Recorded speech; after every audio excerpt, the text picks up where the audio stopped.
Miabot sa 11,000 ka sako sa bugas ang gipahimutang dinhi sa warehouse sa National Food Authority 7 kon NFA 7 karong Lunes, Abril 28 ug andam na nga ipang-apod-apod sa matag local government units dinhi sa Sugbo karong semanaha. Mao kini ang ibaligya og 20 pesos matag kilo.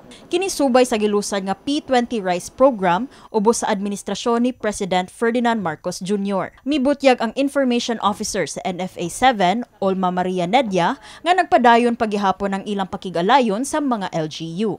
Andam nami, amo ning gipangandaman kay mo po instruction sa atong kauluhan.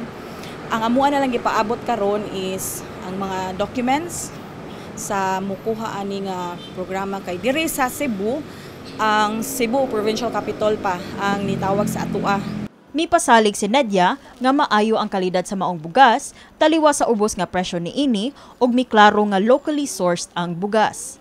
Sagad niini ilang na-procure sa Negros Oriental o sa ilang Bohol branch offices.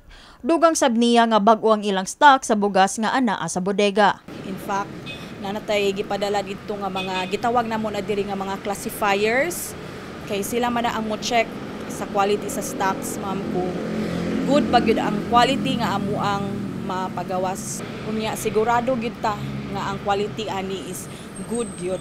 Naapod mi set of parameters, ma'am, no, nga gisunod unsaon pag-procure, unsa nga quality ang i-procure. So dili ingon nga mupalit mi dayon. Sa pagbisita sa MyTV Cebu News Team sa bodega sa NFA, duna na say giandam nga nilungag nga kanon ang mga sakop sa NFA. Apan, wala na abtan sa atong team ang preparasyon ug paglungag sa maong bugas. Mga kauban na niyata dinhi karon sa warehouse sa National Food Authority 7, diin giandaman ta og linungag nga NFA rice. So kani nga NFA rice makita ninyo ang 11,000 kabuok nga mga sako sa bugas, diin ipangapod-apod kini sa ubos sa P20 rice program. So karon ato na nitilawan ang NFA rice.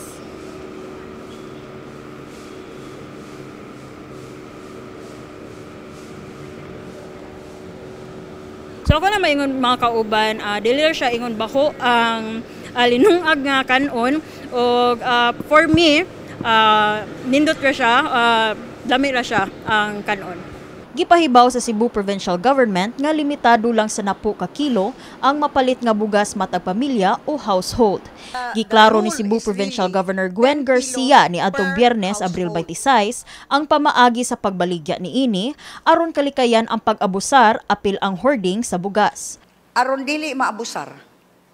Kay tingalig na ay mga dato kaayong traders mamalit og tag 50 kilos kada palit.